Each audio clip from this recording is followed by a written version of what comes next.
Hi guys, good morning সবরে। আজকে দিনের শুরুয়াতটা ছোট্ট মিনি ব্লগ দিয়ে হরিয়ার আরেকটা।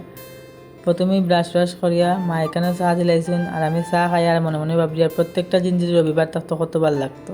মা এখানে কতটা কাপড় দিয়া গেছেন যা ছাতো নিয়ে মেলিয়া আর আমিও ছাতো গেলাম গিয়া ছাতের ভিউটা খালি দেখো তোমরা, আমার তো খুব ভাল লাগছে, তোমরা কীরকম লাগছে জানি না। স্নান করিয়া ঠাকুর উকুর দিলাম, তারপরে গিয়া দেখি মায়ে এখানে রান্নাও শেষ করলি, খাইয়া দেয়া বিকাল হয়ে গেছে। আমরা বাইরে গেলাম একটু বাজারে যেতে, মানে মার্কেটে শীতের কালেকশন কীরকম আছে দেখার লেগে। তো মার্কেটও গিয়া কালেকশন ভালো আছে দেখি আর এখানে আমার কীরকম লাগে একটু কমেন্ট করে জানাইলিও। এই মার্কেট থেকে বাইরে গেলাম এখন যে আর কি মেট্রো বাজারও, তো মেট্রোত গিয়া প্রথম এটা আমার চৌকো পড়ছে।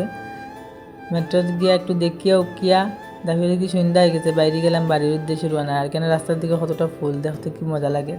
তারপরে গেলাম মোমো খাওয়াত, মোমো খাইলাম, খাইয়া দিয়া ঘরের উদ্দেশ্যে এখন আমরা রোয়ানা দিয়ার আবার দিকে আইয়া মায়েও চা বানাইলিস না। আমি চা খাই, তোমরা লাইক কমেন্ট শেয়ার করিও, সাবস্ক্রাইব করিও চ্যানেলটারে।